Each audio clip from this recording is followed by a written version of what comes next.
नमस्कार मित्रों, शुभ संध्या, जय हिंद, जय भारत। एक बार फिर किरदार ज़िंदगी में एक नए किरदार के साथ मैं वैभवी आप सभी के समक्ष उपस्थित हूँ और आज हम 193 एपिसोड के साथ आए हैं। यानी कि 193 मोती, हीरे, जवाहरात मेरी माला में पिरोए जा चुके हैं। हमेशा की तरह मेरी कोशिश यही रहती है कि बेहतरीन से भी बेहतरीन किरदार को मैं आपके समक्ष लेकर आऊँ। आज जिस किरदार से मैं आपको मिलवाने आई हूँ, वो रीवा से आते हैं, रीवा मध्य प्रदेश से और एक अलग तरह के किरदार हैं क्योंकि देखिए कहते हैं जल ही जीवन है। तो जल को संरक्षित करने के लिए और युवाओं को प्रेरित करने के लिए कोई व्यक्ति कुछ विशेष कार्य करता है, तो हमारे किरदार का हिस्सा होता है। आप संभागीय समन्वयक हैं मध्य प्रदेश जन अभियान परिषद के और साथ ही आपका एक परिचय भी है क्योंकि आपकी जो है लेखनी भी चलती है और आपकी जो कार्य की जो क्षमता है, हमेशा हम ये सोचते हैं कि युवाओं को प्रेरित करें, युवाओं को आगे लेकर आएँ, युवाओं को संगठित करें, कुछ नया कार्य करें। तो इसी क्षेत्र में आपका जो है योगदान वो बहुत महती योगदान है और आप संभागीय जैसे कि मैंने बताया समन्वयक हैं मध्य प्रदेश जल अभियान परिषद के योजना, आर्थिक एवं सांख्यिकी। उसके अलावा आप लिखते भी हैं, आपने पीएचडी की है चित्रकूट ग्रामोदय विश्वविद्यालय से और भी आपका एक परिचय है जो मैं धीरे-धीरे कार्यक्रम के दौरान दूँगी और थोड़ी विलंब से जुड़ी हूँ इसके लिए मैं मुझे खेद है और कहते हैं ना कि जब देर आए दुरुस्त आए। तो देर से आने के बाद अगर आपको एक बेहतरीन किरदार से मैं मिलवा रही हूँ तो मुझे लगता है कि मेरा देर से आना जायज़ है। तो चलिए हम आदरणीय प्रवीण पाठक जी से मुलाकात करते हैं और उनसे हम बहुत सारी बातें करते हैं उनके कार्य के बारे में और धीरे-धीरे मैं कार्यक्रम के दौरान उनके परिचय से आपको वाकिफ़ कराऊँगी। तो चलिए बिना किसी विलंब के हम उनसे मिलते हैं। सर आपका बहुत-बहुत स्वागत अभिनंदन है कार्यक्रम में और हम बहुत शुक्रगुज़ार हैं कि आपने अपना समय दिया। बहुत धन्यवाद मैडम। और मैं तो समझता हूँ कि ये जो आपका प्लेटफॉर्म है ये पूरे समाज के लिए एक नई चेतना का कार्य कर रहा है और अलग-अलग फील्ड में काम करने वाले लोगों को आप इस प्रोग्राम के माध्यम से आप उन्हें प्लेटफॉर्म दे रही हैं, उनके विचारों को आप बहुत सारे लोगों तक आप पहुंचा रही हैं। मैं समझता हूं कि इस कार्यक्रम में जोड़ने के लिए आप मेरी तरफ से आपको बहुत धन्यवाद। नमस्कार। हार्दिक अभिनंदन है पूरी टीम की ओर से और जैसा कि हमने कहा कि आपका जो परिचय है वो हम बीच-बीच में देते रहेंगे और उस परिचय से जुड़े हुए बहुत सारे सवाल होंगे, जवाब होंगे, बहुत सारी बातें होंगी क्योंकि जब आप किरदार बने हैं तो ज़ाहिर-सी बात है बहुत कुछ आपके अंदर समाया हुआ है और उन सब बातों को हम हमारी जनता तक पहुँचाएँगे, हमारी दर्शकों तक पहुँचाएँगे।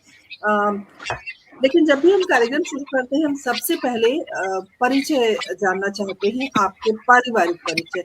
वहीं से हम कार्यक्रम की शुरुआत करते हैं, तो मैं चाहूँगी आप अपने परिवार के बारे में हमें बताएँ।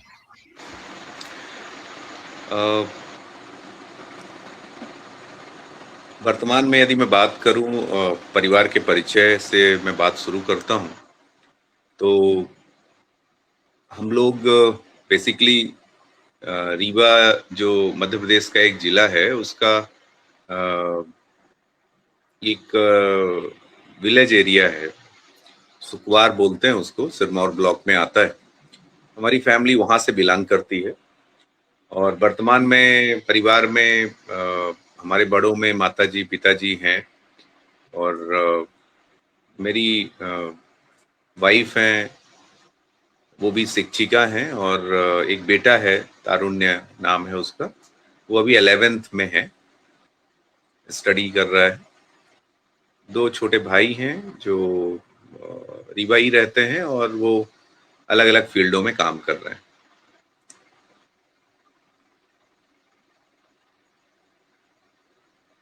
पारिवारिक पृष्ठभूमि जी। पर यदि मैं बात करूं तो वैसे हम लोगों का जो परिवार है वो पौराणिक परिवार है। पूर्व में शिक्षा और बाकी चीजों का बड़ा कार्य रहा है परिवार के बड़ों के द्वारा, पूर्वजों के द्वारा। और हम लोग भी शैक्षणिक अभिरुचि से जुड़े हुए हैं और आज भी अलग अलग रूपों में शिक्षा और अन्य विषयों को लेकर के काम करते हैं।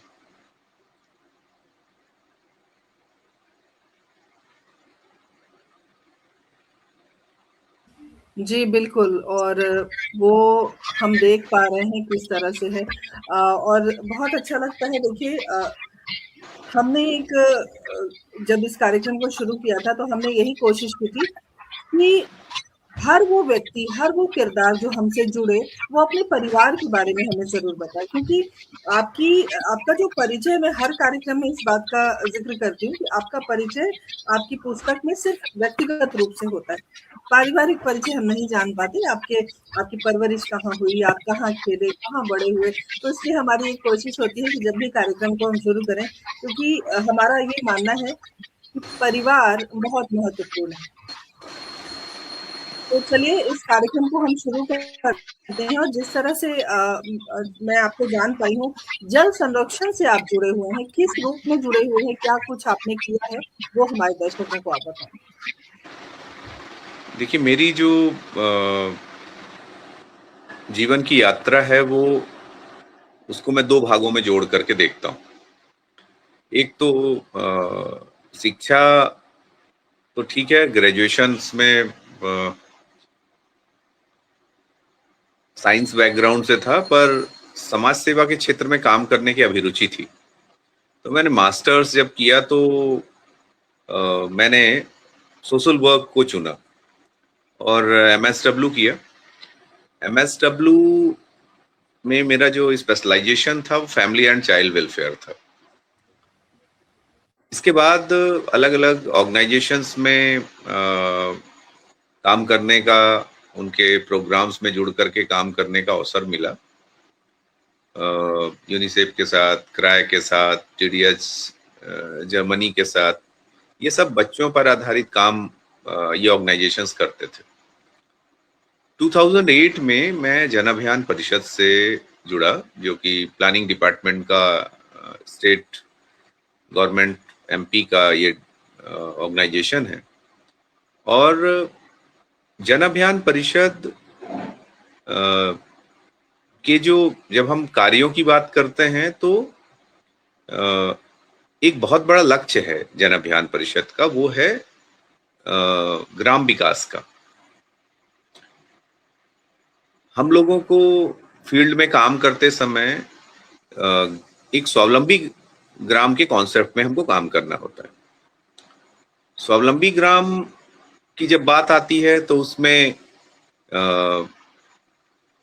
किसानों की बात आती है, उसमें नागरिकों की बात आती है, उसमें शिक्षा की बात आती है, उसमें स्वास्थ्य की बात आती है, पर्यावरण संरक्षण भी उसका एक बहुत ही महत्वपूर्ण कंटेंट होता है।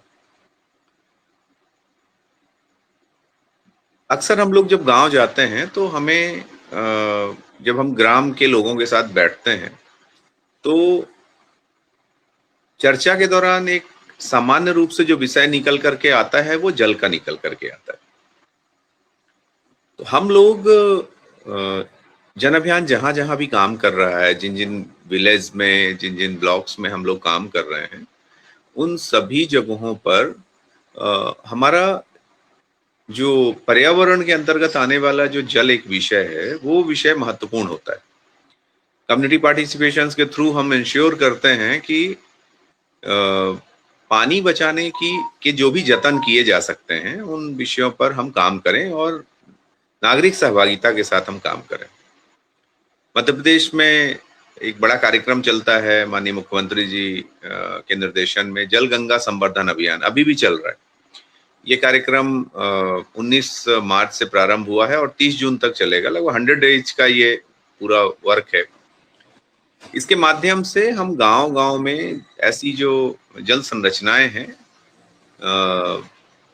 जो जिनको संरक्षण करने की आवश्यकता है, उन सभी जल संरचनाओं को हम नागरिकों की सहभागिता से हम उनको पुनर्जीवित करने, उनका जीर्णोद्धार करने, इन विषयों पर हम लगातार काम कर रहे हैं। हमारा ये मानना है कि ये जो भी कार्य हैं ये नागरिक सहभागिता से ही संभव है। तो बहुत अच्छे अनुभव निकल करके आते हैं लोग के बीच में। जब हम इस विषय को लेकर के जाते हैं तो लोग बड़ा उत्सुकता के साथ और इसमें पार्टिसिपेट करते हैं। कुछ हम सर ऐसे मैं एक विषयों पर बात भी जानना चाहती सर मैं एक बात जी और जानना चाहती हूँ। जिस तरह से अभी आप कह रहे हैं कि लोग उत्सुकता से जुड़ते हैं और आपकी बातों को सुनते हैं, उस पर अमल करने की कोशिश करते हैं। बड़े शहरों की अगर मैं बात करूँ, आप छोटे ग्रामीण शहर की बात आप कर रहे हैं। बड़े शहरों में पानी को बहुत बर्बाद करते हैं लोग। अपने जी जानवरों को नहलाने के लिए, अपनी गाड़ियों को नहलाने के लिए। तो सर एक अगर अपील की बात करूँ या एक एक बात करूँ कि अपनी तरफ से उन मूर्ख लोगों को क्या सलाह देंगे? क्योंकि जल संरक्षण आज के समय में इतना ज़रूरी विषय है। अगर आज हम संयत नहीं होंगे, तो हमारी जो पीढ़ी है, वो पानी के बिना मर जाएगी। ये बात लोग समझने के लिए राज़ी नहीं हैं। तब आप क्या जी कहेंगे? मैडम, मुझे ये लगता है कि जो वस्तुस्थिति है वो लोगों के बीच में जानी चाहिए और सरकार समय समय पर इन विषयों पर जन जागरूकता के तो बहुत ज्यादा प्रयास करती है, क्योंकि व्यवहार परिवर्तन का विषय है ये, बिहेवियर चेंज का विषय है। क्योंकि हम जब तक अपने व्यवहार में परिवर्तन लेकर के नहीं आएंगे तब तक इस समस्या का समाधान नहीं हो सकता है। इसमें जनरली जब हम बात करते हैं तो हम इस चीज पर भी लोगों का ध्यान खींचते हैं कि हमारी जरूरत कितनी है और हम उपभोग कितना कर रहे हैं और वर्तमान में जल की उपलब्धता कितनी है। जब लोगों के बीच में ये फैक्ट जाते हैं, जब उनको पता चलता है कि 1% से भी कम जितना कुल पानी है उसमें 1% से भी कम पानी ऐसा है जो हम उपयोग कर सकते हैं, हमारे लिए उपयुक्त है, वो मीठा पानी है। जब लोगों को ये पता चलता है कि हमारी जो दैनिक जरूरत है उसमें लगभग 55 लीटर पानी एक व्यक्ति की जरूरत है, और यदि किसी के परिवार में 5 लोग हैं तो लगभग वो एक साल में 1 लाख लीटर से ज्यादा पानी उपयोग करता है। दूसरी तरह ये सारा ग्राउंड वाटर होता है और हम जमीन से ही लेते हैं ये पानी।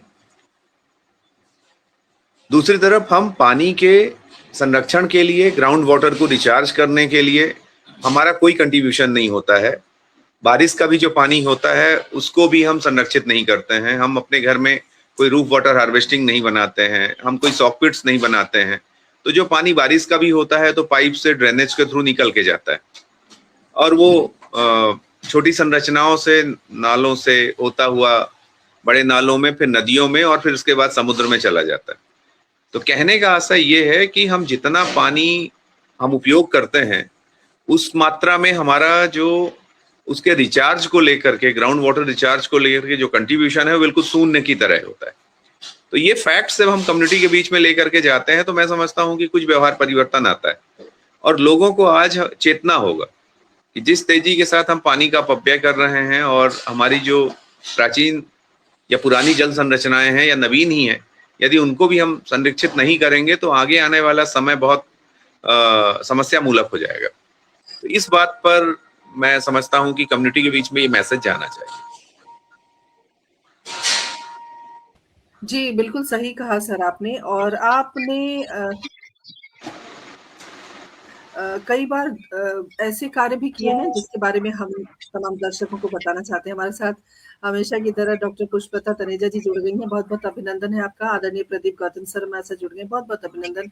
बहुत स्वागत है। आप सभी से एक ही विनती करती हूँ कि कार्यक्रम से जुड़े रहें और इस कार्यक्रम को ज़रूर शेयर करें और अगर नए हैं तो हमारे पेज को फ़ॉलो करें। सर, धरोहरों का संरक्षण भी आप करते हैं, तो किस तरह की धरोहर का संरक्षण है? क्या कुछ है? और इसकी प्रेरणा आपको कहाँ से मिली? कैसे सोचा आपने कि हमें ये काम भी करना है? देखिए, अभी हमारा प्रयास ये रहता है कि बहुत सारे ऐसे स्ट्रक्चर्स हैं जो बहुत प्राचीन हैं और उन पर सामाजिक भागीदारी से ही उनको सुरक्षित किया जा सकता है। क्योंकि ज्यादातर जो स्ट्रक्चर्स हैं वो आर्कियोलॉजिकल के पास, ज्यादातर डिपार्टमेंट के पास होते हैं जो लिस्टेड होते हैं। जो लिस्टेड नहीं होते हैं वो आज भी जीर्ण शीर्ण अवस्था में चले गए। ये हमारी ऐतिहासिक पहचान है। ये जितने भी स्ट्रक्चर्स हैं, मैं अभी आज रीवा की ही बात करता हूँ। रीवा में एक अजब कुमारी करके एक बावड़ी है। ये हमारे यहाँ एक, जब स्टेट का समय था तो एक राजा होते थे, राजा भाव सिंह। उनकी महारानी थी, महारानी अजब कुंवर, जो राजस्थान से बिलोंग करती थी। उनके कार्यकाल में राजा भाव सिंह ने एक बावड़ी यहाँ बनाई थी। बहुत सुंदर बावड़ी है, और नेचुरली उसको जब हम, मतलब उसका स्ट्रक्चर इतना सुंदर है। लगभग 1670 में बनी थी ये बावड़ी, 362 वर्ष हो गए और आज भी वो स्ट्रक्चर अभी उसी तरह से सुरक्षित है। उस बावड़ी में जब हम जाके देखते हैं तो आज हम सुबह सुबह हम सब लोग उसमें श्रमदान कर रहे थे। हमारे रीवा डिवीजन के जो कमिश्नर हैं डॉक्टर वीएस जामोद साहब उस कार्यक्रम में आज जुड़े थे। तो इस बावड़ी का यदि जैसा भी हमने हाथ में लिया है, उसके संरक्षण के लिए हम काम कर रहे हैं। उद्देश्य उसमें यह है कि चूंकि वो एक जल संरचना भी है, बावड़ी है तो एक जल संरचना भी है, तो उसका संरक्षण तो हमें करना ही है, पर वो हमारी ऐतिहासिक धरोहर भी है। ये इस तरह के स्ट्रक्चर आज के समय में बनाना बहुत कठिन है। तो ये निश्चित रूप से समुदाय की परिसंपत्तियां हैं, और इनका संरक्षण जब तक हम नहीं करेंगे, जब तक इनको हम बचाने का प्रयास नहीं करेंगे, तो ये ज्यादा समय तक हमारे पास नहीं रहेंगे। ऐसी स्थिति में हमारा प्रयास रहता है कि जो भी हिस्टोरिकल मॉन्यूमेंट्स हैं उनको, उनके कंजर्वेशन के लिए हम लोग काम करें। और अच्छा तब लगता है जब समुदाय भी इसमें जुड़ता है। आज जैसे हम बात कर रहे हैं कि हमने डिविजनल कमिश्नर साहब को यहाँ बुलाया, और रीवा सिटी के बहुत सारे ऑर्गेनाइजेशंस, एनजीओज, एनएसएस, एनसीसी के स्टूडेंट्स, बहुत सारे प्रोफेसर्स, बहुत सारे ग्रुप्स, कुछ जनप्रतिनिधि भी उस कार्यक्रम में जुड़े, और सभी लोगों ने मिल करके आज हम लोगों ने वहां पर श्रमदान किया। उस संरचना को सुरक्षित करने में हमने कंट्रीब्यूट किया। तो मेरा ये मानना है कि यदि हम मिल करके इस तरह कोई काम करते हैं तो हम उसको क्षति नहीं पहुंचाएंगे। यदि समाज ने उसके संरक्षण के लिए काम किया है तो हम उसको क्षति नहीं पहुंचाएंगे। ये भावना तो कम से कम विकसित हो ही जाती है। बिल्कुल सही कहा। लोगों को जोड़कर, देखिए, एक ये बड़ी उपलब्धि है किसी भी व्यक्ति के लिए, और मुझे लगता है कि इकट्ठे एक व्यक्ति सबको जोड़कर अगर रखता है तो आप में बहुत पावर है सर, क्योंकि ये बहुत बड़ा काम है। ये एक शक्ति है जो शायद ईश्वर ने आपको दी है। आदरणीय प्रदीप सर लिखते हैं कि विछिया नदी की सफाई अभियान से वो जुड़े रहे, उन्होंने देखा है कि किस तरह से आपका कार्य रहा है। बिल्कुल। और प्रदीप सर, मैं बहुत धन्यवाद देती हूँ एक बेहतरीन किरदार से मिलवाने के लिए। केशव देव पांडे जी हमारे साथ जुड़े हैं, बहुत बहुत अभिनंदन करती हूँ, बहुत स्वागत है आपका। हमारे क्वेश्चन को भी पूछा जाए। अच्छा, कुछ क्वेश्चन इन्होंने किया है, अभी मैं पूछती हूँ, आप थोड़ा धैर्य रखिए, हमारे साथ जुड़े रहे।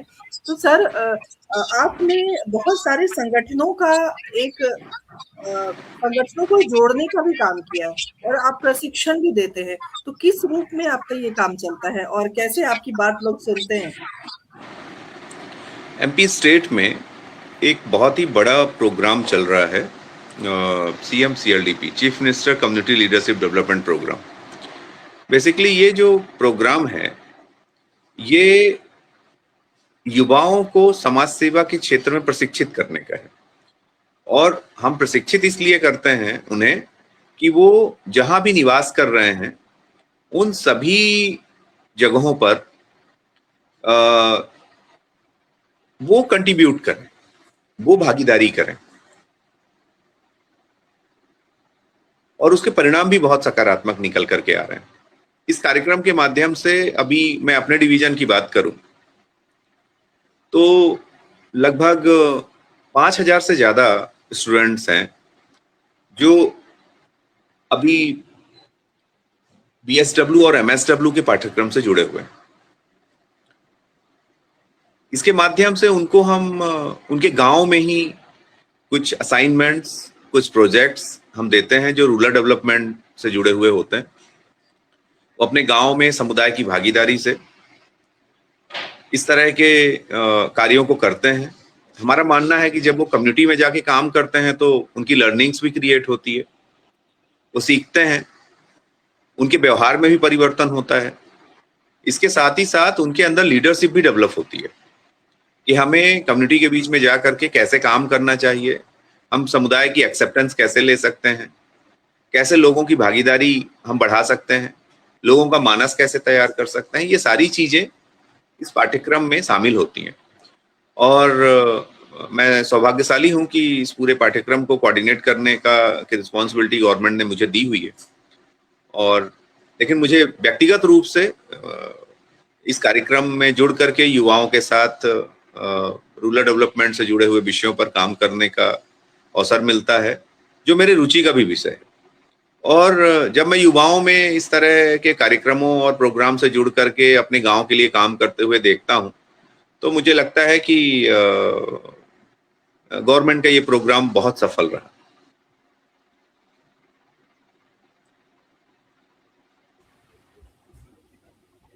बिल्कुल सही कहा आपने। जब लोग जुड़ते हैं, युवा जुड़ते हैं, देखिए हमारा जो भारत है वो युवाओं का देश है, जहाँ सबसे ज़्यादा युवा हैं और युवाओं को संयत करना, उन्हें एकत्रित करना, उन्हें संगठित करना, उन्हें सही रास्ते पे अगर हम लेकर जाते हैं, तो निसंदेह भारत का भविष्य जो है वो बहुत उज्जवल है। आदरणीय केशव देव पांडे जी ने पूछा था कि क्या उनके प्रश्न भी पूछे जाएँगे? तो मैंने उत्तर में लिख दिया है, बेशक आप पूछें, अगर आपको कोई प्रश्न पूछना है, तो आप पाठक सर से पूछ सकते हैं। हमारे साथ जी अजय जी जुड़े हुए हैं, आपका बहुत-बहुत अभिनंदन। और साथ में अमित जी हमारे साथ, अमित अवस्थी जुड़े हुए हैं, बहुत-बहुत अभिनंदन, बहुत स्वागत। जल संरक्षण के बारे में सब बातचीत कर रहे हैं, बहुत अच्छा आपने काम किया है। और देखिए जब काम करते हैं तो काम का नाम होना स्वाभाविक है और नाम होना भी चाहिए। सबसे पहली बात कि चूँकि आप एक ऐसे काम से जुड़े हुए हैं जहाँ पर आपको लोगों को जोड़ने का ही काम दिया गया है। आप जिलों के सभी महकमे को जोड़कर आप एक मतलब तालमेल बिठाने का जो आपका काम है, जो आपके परिचय में शुमार है, उस बात का ज़िक्र मैं कर रही हूँ। संभागीय समन्वय का अर्थ यही होता है। लेकिन आपको ऐसा नहीं लगता कि आपका एक स्वभाव ऐसा है और ईश्वर ने आपको उसी महकमे में डाल दिया है, जिस तरह से आप चाहते हैं कि आप समाज की सेवा कर पाएँ, एक नई दिशा दे पाएँ, तो उसका चक्र चलता है और वो हर व्यक्ति को अपनी डेस्टिनी तक पहुँचाता है। क्या कहेंगे आप? मैं इसके लिए तो ईश्वर को बहुत धन्यवाद दूंगा मैडम। बहुत कम लोग ऐसे होते हैं कि उनकी हॉबी के अनुरूप उनको काम मिल जाता है। ये बात तो मैं समझता हूँ कि हम पढ़ा करते थे, पर मैं उस बात को या उस लाइफ को मैं जी रहा हूँ। मेरी रुचि में था। मैं जब स्टडी कर रहा था तो मुझे इस तरह के कार्यों में काम करने का में बड़ी रुचि लगती थी कि मैं सोशल सेक्टर में काम करूं। अलग-अलग विषयों को लेकर के मैं काम भी करता था। और आफ्टर एमएसडब्ल्यू जब मैं ग्रेजुएशन के बाद मास्टर करने गया, तो मैं बहुत सौभाग्यशाली हूं कि मुझे इसी सेक्टर में काम करने के लिए मुझे अवसर मिल गया। आज मैं जन अभियान परिषद के माध्यम से लगभग लाखों लोगों से मेरा जुड़ाव होता है। उसमें कई स्तर के लोग होते हैं। मैं ग्रामीण भी होते हैं, महिलाएं भी होती हैं, युवा भी होते हैं, छात्र भी होते हैं, जनप्रतिनिधि भी होते हैं, प्रशासनिक अधिकारी भी होते हैं, मीडिया के साथी भी होते हैं। तो सभी लोगों के साथ मुझे इस विषय पे काम करने का एक अवसर मिलता है, एक प्लेटफॉर्म मिलता है। दैनिक रूप से किसी न किसी सामाजिक गतिविधि में जुड़ने का मुझे अवसर मिलता है। कभी जल संरक्षण को लेकर के काम करने का मुझे अवसर मिलता है, तो कभी ग्राम स्वावलंबन को लेकर के, कभी बिल्कुल, महिला सशक्तिकरण। 18 साल हो गए आपको इस ग्राम स्वावलंबन से जुड़े हुए, आपको बड़ा लंबा अरसा है ये, और आप मिलकर काम भी कर रहे हैं। तो 1-2 साल की बात नहीं, पूरे 18 साल, मतलब अभी जो भी आपकी उम्र है, मुझे लगता है बहुत युवा काल से ही आप इस क्षेत्र में हैं कि आपको समाज के लिए या देश के लिए कुछ अच्छा करना है, कुछ अलग करना है। ये भावना आपके अंदर। अच्छा, एक चीज़ और होती है कि हम कभी व्यक्तिगत तौर पर खुद ऐसे होते हैं, कई बार होता है कि हमारी जो पृष्ठभूमि होती है, हमारा जो परिवार होता है, वहाँ से वो खून जो है ना, उसकी जो रवानी है वो दौड़ती है हमारे रगों में। तो मुझे लगता है परिवार का भी कुछ इसी तरह का आपका रहा होगा, जिसकी वजह से आप इस क्षेत्र में आप आगे चल रहे हैं। निश्चित रूप से मैं बताना चाहूँगा कि मेरे पिताजी हैं जो वो सामाजिक क्षेत्र में, समाज सेवा के क्षेत्र में ही हैं वो, और बहुत बचपन से मैंने उन्हें लोगों की मदद करते हुए देखा है। और जब मैं बहुत छोटा था तो अक्सर लोग घर में उनसे अलग-अलग विषयों को लेकर के मदद के लिए आते थे और वो निस्वार्थ भाव से उनकी मदद करते थे। तो मैं समझता हूँ कि ये जो संस्कार हैं वो पहले संस्कार तो माता-पिता से ही मिलते हैं, और जो लर्निंग्स भी मिलती है, जो सीख मिलती है, शुरुआत होती है वहीं से होती है। तो वहीं से शुरू हुई चीज़ें और धीरे-धीरे, धीरे-धीरे बनते हुए एक रुचि अभिरुचि में परिवर्तित हो गई, और आज मुझे सभी लोगों के साथ काम करने का एक अवसर मिल रहा है। बिल्कुल सही कहा आपने। एक चीज़ और मैं जानना चाहती हूँ, आपके बारे में मैंने सुना कि आप कई सारी संस्थाओं से जुड़े हुए हैं और आप प्रशिक्षण भी देते हैं। तो वो जो जी। प्रशिक्षण का दौर है, वो किस रूप में आपका होता है, और क्या कुछ प्रशिक्षित किस रूप में आप करते हैं लोगों को? देखिए, मैंने जैसे बताया कि वर्तमान में जन अभियान परिषद की टीम को रीवा डिवीज़न में मैं लीड कर रहा हूँ यहाँ पर। जन अभियान परिषद बेसिकली एक ऐसा ऑर्गेनाइजेशन है गवर्नमेंट का जो समाज सेवा के क्षेत्र में काम करने वाले संस्थाओं को, युवाओं को, सामाजिक कार्यकर्ताओं को वो प्रशिक्षित भी करता है और उन्हें सहयोग भी करता है। ऐसे ऑर्गेनाइजेशन जो जिन्हें प्रशिक्षण की नीड होती है, उनको हम ट्रेनिंग्स भी देते हैं। हमारे कुछ प्रोग्राम चलते हैं, उन प्रोग्राम के माध्यम से हम उनकी नीड एनालिसिस करते हुए उन्हें किन-किन विषयों का प्रशिक्षण चाहिए, वो हम रेगुलर शेड्यूल्स के माध्यम से उनको हम प्रोवाइड करते हैं। हम ये भी देखते हैं कि ऐसी ऑर्गेनाइजेशन जिसके पास प्रशिक्षित मैन पावर है पर उनको संसाधनों की आवश्यकता है, तो हम उनको गवर्नमेंट प्रोग्राम के माध्यम से हम उनको कुछ रिसोर्सेज भी अवेलेबल कराते हैं। तो ये दोनों स्थितियों में हम काम करते हैं। प्रशिक्षण के मामले में जब मैं देखूं तो ज्यादातर ऑर्गेनाइजेशन अभी फील्ड में, जब हम उनका एनालिसिस करते हैं तो हम पाते हैं कि उसमें टेक्निकल जो नॉलेज है बहुत कम ऑर्गेनाइजेशंस के पास होता है, जो उनके सरवाइव करने के लिए जरूरी है। तो हम ये देखते हैं कि उनका इंस्टीट्यूशनल डेवलपमेंट कैसे हो, इसके अलावा उनका जो मैन पावर है उसमें उनका क्षमतावर्धन कैसे हो, इसके अलावा जो सोशल सेक्टर के जो टूल्स टेक्निक्स हैं उनकी नॉलेज हो उन्हें, और किसी ऑर्गेनाइजेशंस को सरवाइव करने के लिए उनको प्रपोजल्स राइटिंग, इसके अलावा उनका डॉक्यूमेंटेशंस, ये सारी चीज़ों की ज़रूरत होती है, नितांत ज़रूरत होती है। तो इन्हीं सभी विषयों को शामिल करते हुए हम ट्रेनिंग्स प्रोग्राम कंडक्ट करते हैं और संस्थाओं को प्रयास करते हैं कि इनका अपलिफ्टमेंट हो, इनका लेवल बढ़े और ये सरवाइव करें। कई बार सर ऐसा होता है कि आप हमेशा सोचते हैं कि हम कुछ करें, समाज के लिए करें, देश के लिए करें, लोगों को जागरूक करें।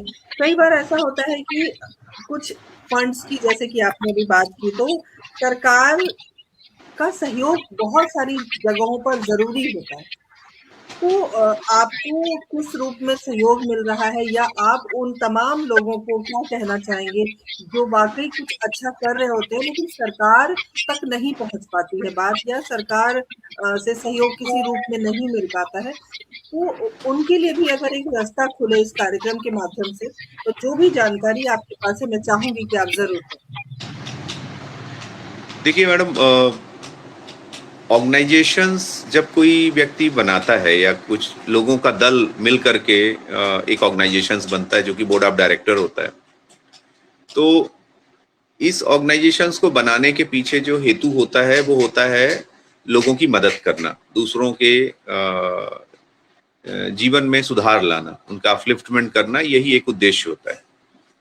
शासन भी किसी ऑर्गेनाइजेशन को जब मान्यता देती है तो वो इसी उद्देश्य से देती है कि जिन सेक्टर्स पे हम काम नहीं कर पा रहे हैं, या जो एक शासन का जो नेचर होता है वो बिल्कुल स्ट्रेट होता है काम करने का, फ्लेक्सिबिलिटीज कम होती है, टारगेट बेस्ड वर्किंग होती है, बहुत सारे नॉर्म्स का पालन करना पड़ता है। पर जब हम ऑर्गेनाइजेशन लेवल पर काम करते हैं तो हमें बहुत सारा फ्लैक्सुलेशंस भी मिल जाता है। तो इसीलिए उसको वॉलंटरी नेचर बोला जाता है कि हम स्वैच्छिक भाव से कुछ चीजें कर रहे हैं। तो एक वॉलंटरी नेचर के साथ लोग काम करते हैं, ये देखते हैं कि जितना हमारे पास समय है उस आधार पर हम काम करते हैं। पर जब काम बढ़ता है तो रिसोर्सेस की जरूरत होती है। एक लिमिट तक तो हम अपने रिसोर्सेस से हम काम कर सकते हैं, पर जब हम कार्य को विस्तार देना चाहते हैं, जब हम बड़े लेवल पर काम करना चाहते हैं, तो हमें रिसोर्सेस की जरूरत होती है। रिसोर्सेस के लिए वर्तमान में जो उपलब्ध ऑप्शन है उसमें या तो आप गवर्नमेंट के पास जाएं, जो उनका ग्रांट इन एड का जो भी प्रोग्राम होता है उसके माध्यम से हम गवर्नमेंट से उनकी फॉर्मेलिटीज को हम पालन करते हुए, फुलफिल करते हुए हम अपीयर हों ग्रांट के लिए। दूसरा ऑप्शन होता है जो फंडिंग एजेंसीज हैं, जो बहुत सारी फंडिंग एजेंसीज हैं जो संस्थाओं को अनुदानित करती हैं, उनके कुछ अप्रोच एरियाज होते हैं, उनके फील्ड होते हैं, उसके आधार पर वो फंड करते हैं। हम दोनों ही लेवल पर हम संस्थाओं को फैसिलिटेट करने की कोशिश करते हैं कि यदि कोई ऑर्गेनाइजेशन सीमित स्तर पर काम करना चाह रही तो उसको तो हम रिसोर्सेस हमारे पास होते हैं, गवर्नमेंट के कुछ तय नॉर्म्स हैं उसमें हम उनको देते ही हैं। लेकिन यदि किसी को बड़े फंड्स की जरूरत होती है, बड़े लेवल पर काम करना चाहते हैं, तो उनको हम फैसिलिटेट भी करते हैं। उनको प्रॉपरली कहाँ जाना चाहिए, किस प्लेटफॉर्म पे जाना चाहिए, उसके मापदंड क्या होते हैं, इन सारे विषयों पर हम उनको जानकारी भी देते हैं। तो ये काम हम अभी डिविजनल लेवल पर और अपने डिस्ट्रिक्ट ऑफिसर्स के थ्रू या ब्लॉक ऑफिसर्स के थ्रू हम करते हैं। आपकी 2 पत्रिकाएँ भी आई हैं। तो आप अपनी पत्रिकाओं के बारे में भी हमारे दर्शकों को बताएँ। विकास मित्र और सहभागिता से सृजन, ये 2 जी, पत्रिकाएँ हैं आपकी, और संपादन लेखन दोनों आपने किया है। तो किस तरह की पत्रिका है और क्या कुछ है इस पत्रिका में, और ये कैसे अवेलेबल हो सकती है जो आम जन तक ये किताब पहुँचे और लोगों को इससे लाभ हो? जैसा आपको पता है कि एक सोशल सेक्टर में काम करने का एक लंबा दौर रहा है। लगभग 5 वर्ष तक अलग अलग ऑर्गेनाइजेशंस के साथ काम करने का अवसर मिला, और लगभग 18 वर्ष से गवर्नमेंट के साथ काम करने का अवसर मिला है। लगभग 23 वर्ष का पीरियड सोशल सेक्टर में काम करते हुए निकला है आफ्टर स्टडी। जब मैं ग्वालियर में था तो उस समय हम लोग कुछ अलग अलग ऑर्गेनाइजेशंस के द्वारा जो बहुत अच्छे काम किए जा रहे थे, उन ऑर्गेनाइजेशंस के कार्यों को, उनके अच्छे जो भी सक्सेस स्टोरीज होती थी जिसमें जीवन में सामाजिक गतिविधियों के माध्यम से हमको बदलाव देखने को मिलते थे, तो हमने उसको संकलित करते हुए हमने न्यूज़लेटर फॉर्म में हमने एक मैगजीन निकाली है। उसका नाम विकास मित्र हमने रखा था। और सौभाग्य की बात है कि लगभग 3 वर्ष तक इस न्यूज़लेटर को इसकी सामग्री संकलित करने का, उसकी प्रूफ रीडिंग का, उसकी राइटिंग का, एडिटिंग का ये अवसर मुझे मिला। तो एक तो ये था। तो लगभग 3 वर्ष तक मुझे ये अवसर मिला इस न्यूज़लेटर को निकालने का। दूसरा एक रीवा डिवीज़न में हमारे यहाँ एक कार्यक्रम चल रहा था, स्वर्णिम मध्य प्रदेश अभियान चल रहा था। इस कार्यक्रम के अंतर्गत हम अलग-अलग विषयों को लेकर के काम कर रहे थे, जिसमें सोलर का बहुत अच्छा काम था। इसके अलावा अलग-अलग सेगमेंट्स में पानी भी था, उसमें शिक्षा भी था, स्वास्थ्य भी था। इन सारे विषयों को लेकर के अलग-अलग 9 विषय थे उसमें, जो रूरल डेवलपमेंट से जुड़े हुए थे। इन सभी विषयों को समाहित करते हुए हमने लगभग 26 से ज्यादा ग्रामों के जहाँ पे हमने काम किया था और लोगों के जीवन में वास्तविक परिवर्तन आया था और हमें प्रमाणित तथ्य उसमें प्राप्त हुए थे। उन सभी तथ्यों को समाहित करते हुए हमने एक मैगजीन निकाली थी। वो बेसिकली सक्सेस स्टोरीज थी, जो मुझे लिखने का और उसको एडिट करने का भी पूरा अवसर मिला। सहभागिता से सृजन हमने उसका नाम दिया था, और जो तत्कालीन हमारे चीफ मिनिस्टर थे उनके हाथ से हमें उसको विमोचित कराने का भी अवसर मिला था। तो ये मैं अपने लिए एक बड़ा एक्सपीरियंस और बड़ी अचीवमेंट मानता हूँ कि मुझे लेखन करने का भी एक छोटा सा अवसर मिला। आपने समाज शास्त्र से पीएचडी की है, यानी कि पहले से ही आपने तय कर रखा था कि मुझे इसी क्षेत्र में जाना है, और आपकी जो रुचि थी समाज से जुड़े हुए लोगों से मिलना, सामाजिक रूप से कार्य करना, ये आपके जो व्यक्तित्व में एक बात है, एक शुमार जिसको हम कहते हैं, उर्दू का एक लफ्ज है शुमार होना। तो वो सारी चीजें आपके साथ रही हैं, शायद इसीलिए आपने समाज शास्त्र को चुना और समाज से जुड़े हुए भी हैं। लेकिन हर व्यक्ति, चाहे वो कितना भी बड़ा हो जाए, हालांकि आपकी उम्र अभी बहुत बड़ी नहीं है, जिस हिसाब से आपका जो कद है वो बड़ा हो गया है, अच्छे अच्छे काम कर रहे हैं समाज के लिए, और अभी एक बड़ा समय आपके पास है, आप बहुत कुछ कर सकते हैं। तो इन सब बातों को थोड़ा-सा हम अलग रखते हैं, और अमित अवस्थी जी ने बड़ी अच्छी बात लिखी है, मैं वो संदेश आप तक पहुँचाना चाहती हूँ। उन्होंने लिखा है कि जल है तो कल है, केवल संरक्षण ही इसका हल है। तो बड़ी सुंदर बात इन्होंने लिखी है, और बहुत-बहुत मैं आभारी हूँ उनसे जुड़ने के लिए। अभी आपकी सफलता, अभी आपकी उपलब्धियाँ, अभी आपके उन सब तमाम बातों को थोड़ा-सा दरकिनार करके हम चलते हैं आपके बचपन की तरफ, और हम जानना चाहते हैं कि वास्तविक में प्रवीण पाठक कौन है, और उनका वास्तविक नेचर जो कि सामाजिक से हटाकर एक, क्योंकि हर व्यक्ति में एक बच्चा होता है, तो मैं जानना चाहती हूँ क्या वो बच्चा आपके अंदर भी है, जो उछल-कूद कर रहा है? अभी भी ऐसा लग रहा होगा कि कहीं उछल के कहीं दूसरे कमरे में ना चला जाए? नहीं, निश्चित रूप से मैडम, आपने बहुत अच्छा प्रश्न किया है। यदि मैं वास्तविक रूप से अपने आप को जानने की कोशिश करता हूं, तो आज भी मुझे लगता है कि मैं भी बहुत ज्यादा बड़ा नहीं हुआ हूं, और मेरा जो बचपना है वो अभी मुझे लगता है कि कुछ तो बचा हुआ है अंदर। दूसरा, आज भी ऐसा लगता है कि जो चीजें बचपन में से लेकर के अभी तक, इसको इस रूप में कहूं कि बहुत सारी ऐसी यादें हैं जो अक्सर बचपन की ओर हमें खींच के ले जाती है। कोशिश करता हूं कि जब मुझे कोई अवसर मिलता है उन यादों के बीच में जाने का, उन एक्सपीरियंसेस को फिर से महसूस करने का, तो मैं कोशिश करता हूं, और उसके लिए भी समय और जो व्यस्तता के बीच से अपने लिए समय जो चुराने वाला मामला है वो निकाल लेता हूं।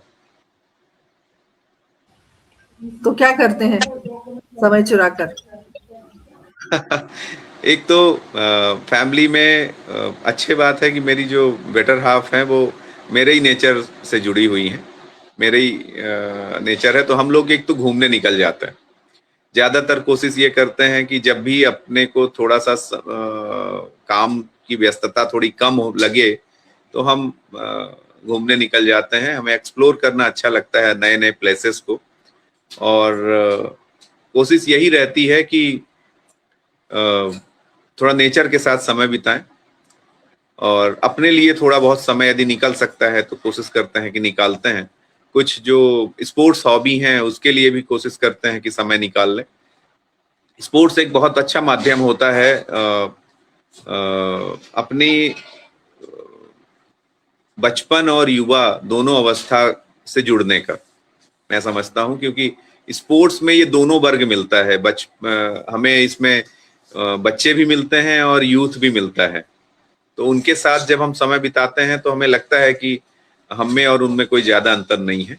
अभी हम लगभग एक ही एज ग्रुप में हैं।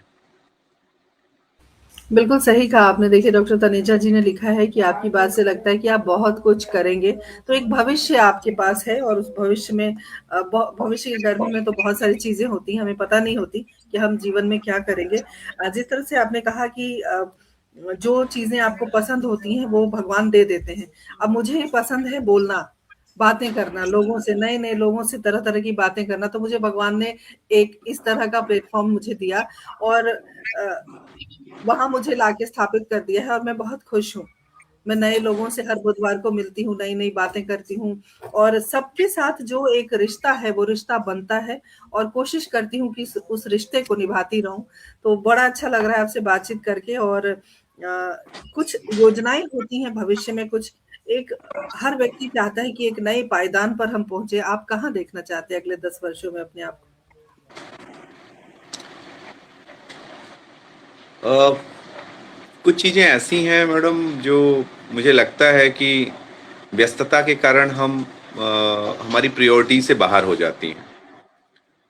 गवर्नमेंट जॉब तो है, ठीक है, गवर्नमेंट जॉब की अपनी प्रेफरेंसीज हैं, वो हम करते रहते हैं, उनको पूरा करना ही पड़ता है, हमें हम करते हैं। पर जो हमारी व्यक्तिगत अभिरुचि का जो विषय होता है, उस अभिरुचि के लिए भी हम समय देना चाहते हैं। और जैसा अभी आपसे बात करते समय मैंने बताया कि लेखन में मेरी अभिरुचि है, मैं कुछ लिखना चाहता हूँ, और उसके लिए अक्सर समय तंग हो जाया करता है। तो प्रयास ये है कि आगे के कुछ समय में कुछ अच्छी चीजें लिख पाऊं और उसके लिए समय निकाल पाऊं। ये एक सोच मन में लेकर के चलता हूं। अब तो यदि आप शॉर्ट में बोलूं तो अगले कुछ वर्षों में कुछ लेखन के क्षेत्र में करना चाहता हूं, और अ, कुछ समय ऐसे क्षेत्र के लिए भी देना चाहता हूं जहां पर लोगों के लिए मैं और बेहतर कुछ कर पाऊं। कई बार हमने देखा है किसी बड़े प्लेटफॉर्म पे लोगों से पूछा जाता है कि जाने से पहले आप क्या देकर जाना चाहते हैं? तो अगर यही सवाल मैं आपसे पूछूं कि जाने से पहले क्या देकर जाना चाहते हैं, तो आपका क्या जवाब होगा?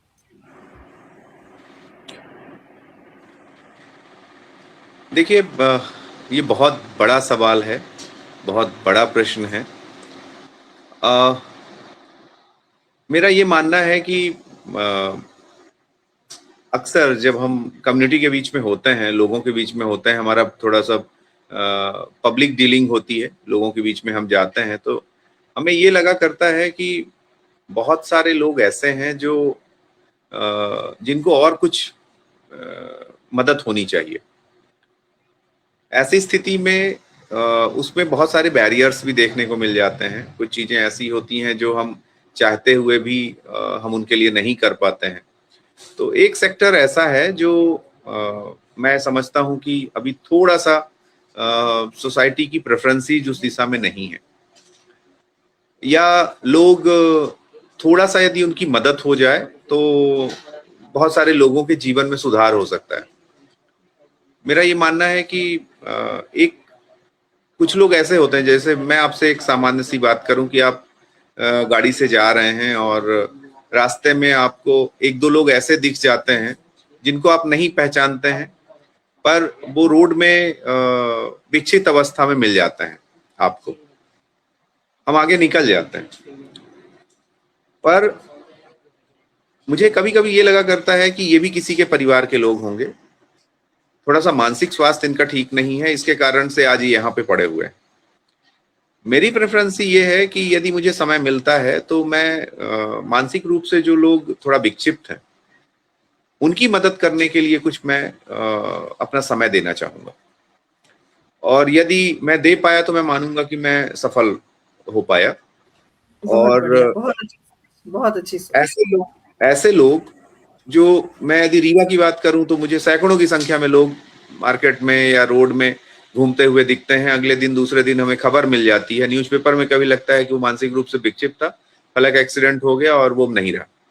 तो ऐसे लोग, उनकी कोई गलती नहीं है कि मानसिक स्वास्थ्य उनका ठीक नहीं है, तो किसी न किसी समस्या के कारण उनका स्वास्थ्य बिगड़ा है। यदि हम उनको उचित स्वास्थ्य सुविधाएं और एक अच्छा प्लेटफॉर्म दे पाए तो मैं समझता हूँ इसमें से लगभग सभी लोग ठीक हो सकते हैं, तो और नया जीवन शुरू कर सकते हैं। तो ऐसे कुछ लोग हैं, ऐसा फील्ड है जो मुझे लगता है कि मुझे इन लोगों के लिए कुछ करना चाहिए, और मैं प्रयास करूंगा कि यदि मुझे अवसर मिलता है तो उनके लिए कुछ करूंगा। बहुत अच्छी सोच है आपकी, और हम बहुत सारी शुभकामनाएं आपको देते हैं कि आपकी इच्छा ज़रूर पूरी हो। और अजय जी लगातार हमारे साथ बने हुए हैं, बहुत-बहुत आप सभी का अभिनंदन है, बहुत-बहुत शुक्रगुज़ार हैं हम कि आप हमारे साथ जुड़े हैं और इस कार्यक्रम को देख भी रहे हैं, आपके प्यारे-प्यारे संदेश हम तक पहुँच रहे हैं। सर, जब बातें हम करते रहते हैं तो हमें पता ही नहीं चलता कि हमारा समय कितना तेज़ी से भाग रहा है। और बातें कभी-कभी सोचते हैं कि अरे! ये भी पूछना था, वो भी पूछना था, इतनी बातें करनी थी और समय ऐसे निकल गया, पता ही नहीं चला। तो उन युवाओं के लिए, अगर, क्योंकि आप स्वयं युवा हैं और जिस उम्र में अभी आप हैं, 43, 44, 42 के आस-पास आप हैं, तो एक लंबी एक सोच भी होती है जब हम इस उम्र में होते हैं, तो कि हम कुछ अलग करें, या तो जो युवा जुड़ना चाहते हैं या जो युवा चाहते हैं कुछ करना, लेकिन अच्छा, एक चीज़ और, ये सवाल मैं थोड़ी देर के लिए रखती हूँ। एक चीज़ मेरे दिमाग में अभी आई कि जब आप लोगों के बीच होते हैं, एक बड़ी चुनौती होती है आपके पास कि आप अपनी बात को किस रूप में समझा पाएँ, क्योंकि बहुत ज़्यादा लोग जब होते हैं, भीड़ होती है, तो कुछ लोग आपकी बात समझते हैं, कुछ लोग नहीं समझते। तो जब आप जो चीज़ समझाना चाह रहे हैं, वो नहीं समझ पा रहे हैं, तो उस समय जो एक फ्रस्ट्रेशन होती है, या लगता है क्या करूँ मैं सर फोड़ लूँ कि मैं जो बता रहा हूँ, वो समझ क्यों नहीं पा रहे हैं? क्या कभी ऐसी परिस्थिति आपके साथ आई, और आई तो कैसे ओवरकम किया आपने? कैसे सँभाला अपने आप को? बहुत अच्छा प्रश्न मैडम आपने किया है। ये मैं समझता हूँ सामाजिक क्षेत्र में काम करने वाले या जिसका पब्लिक से सीधा नाता होता है, ये प्रतिदिन इस तरह की स्थितियां निर्मित होती हैं।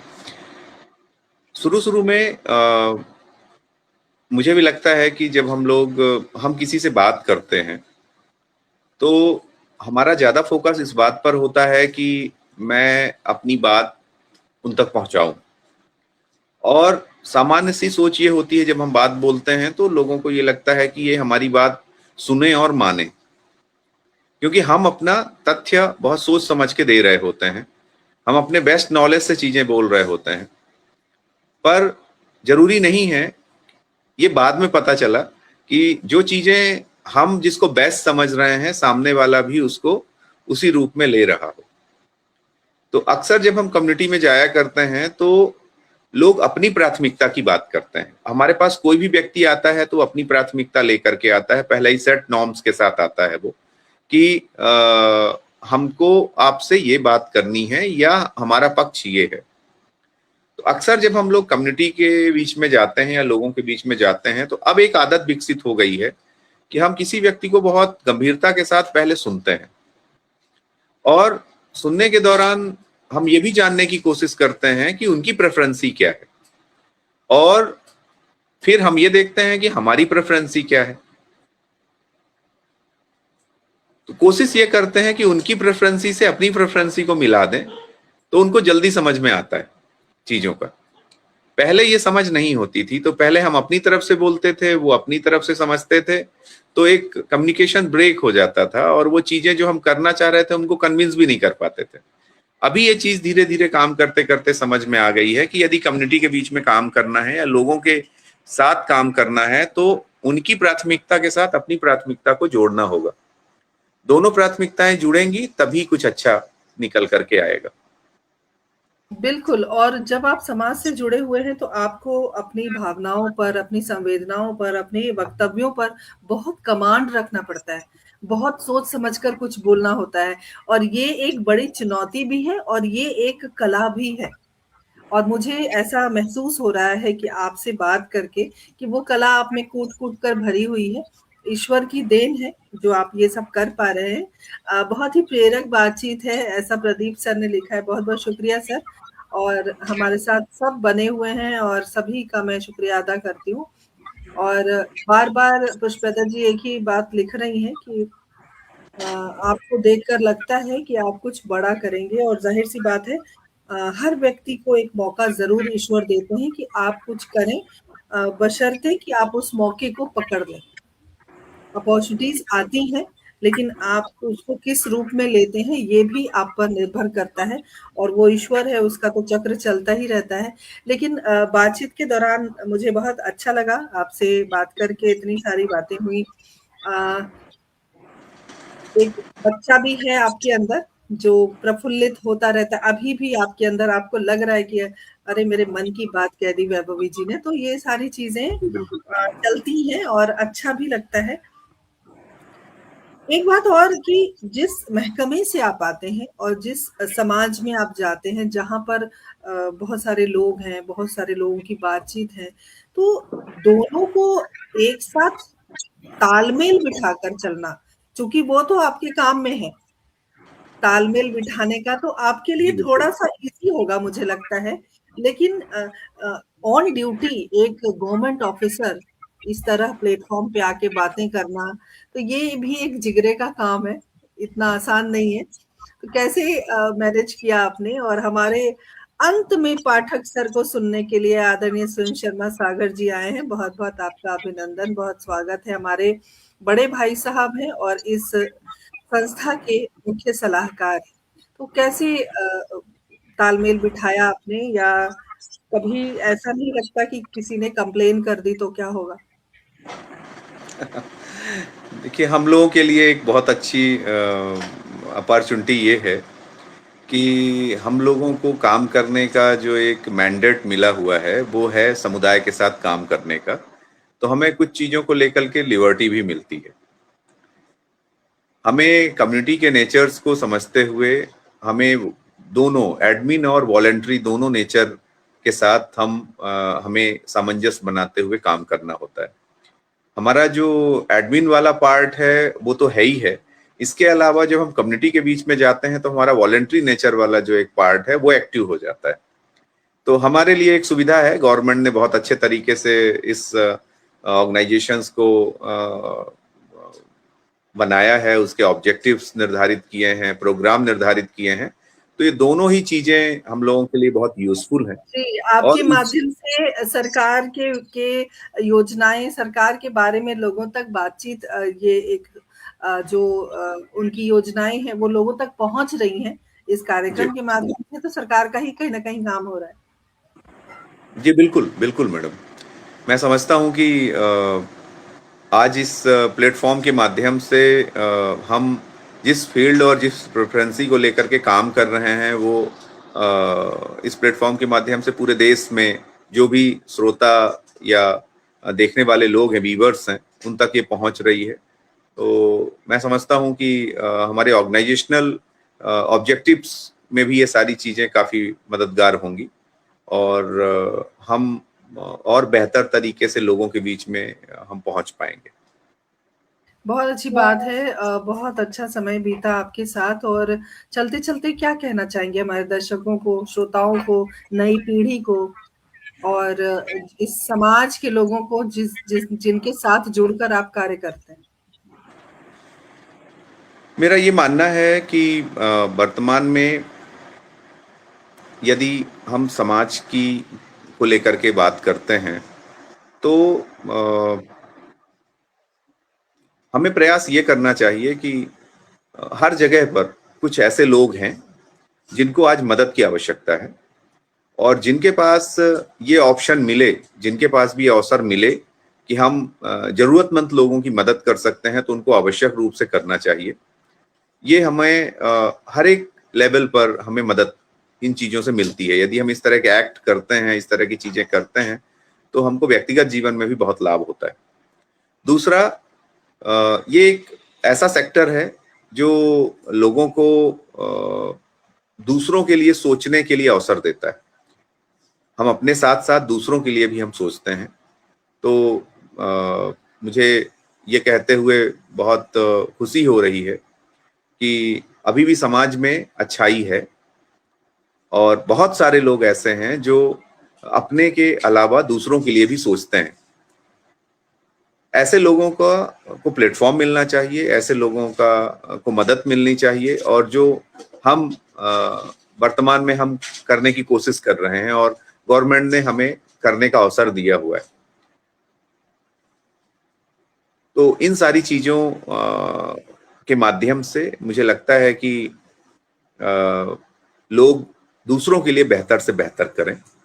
आपका जो बहुत प्लेटफॉर्म मिला जी। है आज, उस प्लेटफॉर्म में भी मैं समझता हूं कि अपनी बात दूसरों तक पहुंचाने के लिए भी एक बहुत सुंदर प्लेटफॉर्म है ये। साथ ही बहुत साथ बहुत शुक्रिया सर। साथ में मैं आपसे एक बात और चाहती हूँ कि आप उसके बारे में भी चर्चा करें। इससे पहले आचार्य मनीष द्विवेदी हमारे साथ जुड़ गए और प्रणव भारती जी हमारे साथ जुड़े हैं। बहुत बहुत अभिनंदन, बहुत बहुत स्वागत। एक बात मैं और आपसे जानना चाहती हूँ, आप अपनी बात पूरी करें, उसके बाद उस प्रश्न का भी उत्तर देना जरूरी है, क्योंकि जिस संवेदनशीलता की आप अभी बात कर रहे हैं और मैं संवेदनहीनता की बात कर रही हूँ। मैंने देखा है बहुत सारे सोशल मीडिया के माध्यम से भी चीजें आती हैं सामने, टीवी पर भी हम देखते हैं कि किसी का एक्सीडेंट हो गया होता है, किसी के साथ छेड़छाड़ हो रही होती है, किसी के साथ बलात्कार हो रहा होता है, और हम वीडियो बनाते हैं, उसकी मदद नहीं करते। उसको मारने के लिए कोई व्यक्ति छुरा लेकर उसके किसी व्यक्ति के पीछे भाग रहा होता है, उसको मार रहा होता है और हम वीडियो बना रहे होते हैं। अगर हम 10-20 लोग हैं वीडियो बनाने वाले और एक व्यक्ति है जो उसको मार रहा है, तो क्या 20 लोग उसको, एक व्यक्ति को नहीं रोक सकते? मैं आपसे इस संवेदनहीनता के बारे में मुझे बड़ा दुख लगता है जब इस तरह की बातें सामने आती हैं। एक सोशल वर्कर हैं आप, समाज से जुड़े हुए हैं। मैं चाहूंगी इसके बारे में भी आप प्रकाश डालें, उसके बाद हम स्थगित करेंगे आज का कार्यक्रम। मेरा ये मानना है मैडम कि इस तरह यदि हम दूसरों के साथ हो रहे अन्याय को यदि हम इग्नोर करेंगे और हम उसके खिलाफ डट करके खड़े नहीं होंगे, तो ये घटनाएं आज दूसरे के साथ हो रही हैं, कल हमारे साथ भी हो सकती हैं।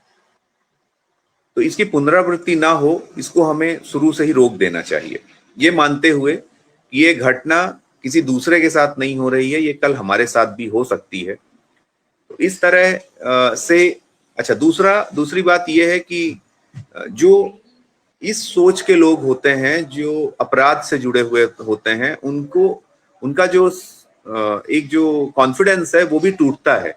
यदि किसी के साथ अन्याय हो रहा हो और दो लोग उसके अगेंस्ट में बात कर दें, तो तत्काल वो चीजें रुक जाती हैं। कोशिश ये करनी चाहिए, सदैव सदैव ये कोशिश होनी चाहिए कि इस तरह की जो घटनाएं हैं उन पे रोक तभी लगेगी जब हम इनका खंडन शुरू कर देंगे। और इस खंडन मात्र मौखिक नहीं होगा, हमको इसके लिए कुछ काम भी करना होगा, हमें लोगों के साथ खड़े भी होना होगा जिसके साथ अन्याय हो रहा है, और इसकी शुरुआत हमको अपने से ही करनी होगी। यदि हम चाहते हैं कि समाज अपराध मुक्त बने, यदि हम चाहते हैं कि समाज से अपराध की मात्रा है वो कम हो, तो उसके लिए जरूरी है कि यदि किसी के साथ अन्याय हो रहा है तो हम उसको हम अपने साथ मानते हुए हम उसके अगेंस्ट खड़े।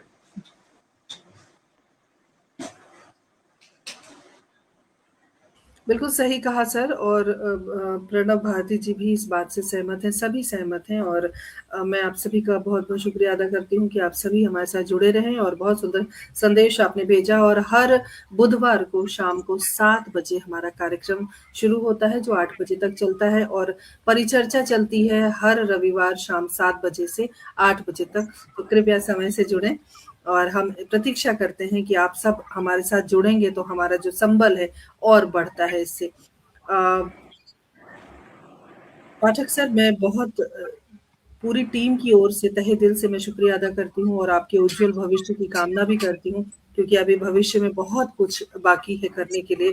बहुत छोटी-सी उम्र में बहुत कुछ किया आपने, बहुत कुछ और करना बाकी है, और कहते हैं ना कि पूरा आसमान पड़ा है, समेट लो जितनी अपनी बाहों में या अपनी आँचल में जितनी जगह है, समेट लो और छलांग लगा लो, बहुत दूर तक जाना है। तो इस तरह की जो भावनाएँ होती हैं, उससे हमें ऊर्जा मिलती है, नई शक्ति मिलती है, जिससे हम काम करते हैं। हमारी टीम की ओर से, पूरी संस्थान की ओर से मैं बहुत-बहुत धन्यवाद देती हूँ, बहुत आभारी हूँ कि आप जुड़े, इतनी सारी बातें की, और हर किरदार से हम कुछ न कुछ सीखते हैं। तो आज भी हमने बहुत कुछ सीखा, किस तरह से समाज से जुड़े रहना चाहिए, समाज की सेवा करनी चाहिए, और कहते हैं ना कि जो व्यक्ति समाज से जुड़ा हुआ नहीं है, या तो वो समाज में नहीं रहना चाहता, या जुड़ा हुआ नहीं है, या तो वो ईश्वर है या वो दानव। तो ना तो हम ईश्वर हैं, ना दानव हैं, हम इंसान हैं, और इंसान को समाज में रहना पड़ता है, समाज की बातें सुननी पड़ती है, समाज के दुख-सुख में शरीक होना पड़ता है। तो आप सभी का बहुत-बहुत धन्यवाद। आदरणीय प्रवीण पाठक सर, आपका बहुत-बहुत धन्यवाद। आप हमसे जुड़े, इतनी सारी बातें की। बहुत धन्यवाद आपका। बहुत धन्यवाद मैडम आपको भी, और सभी व्यूअर्स को भी बहुत धन्यवाद कि उन्होंने हमें लगभग 1 घंटे हमारे वार्तालाप हुई और बहुत सारे लोग ने हमें सुना, और आपने एक बहुत ही अच्छा प्लेटफॉर्म मुझे अपनी बात कहने के लिए दिया। मैं आपका और आपकी पूरी टीम का बहुत धन्यवाद ज्ञापित करता हूँ। बहुत धन्यवाद। बहुत-बहुत धन्यवाद। अगली बार फिर नए किरदार के साथ आऊँगी, तब तक के लिए आज्ञा दीजिए। नमस्कार, जय हिंद, जय भारत, शुभ रात्रि।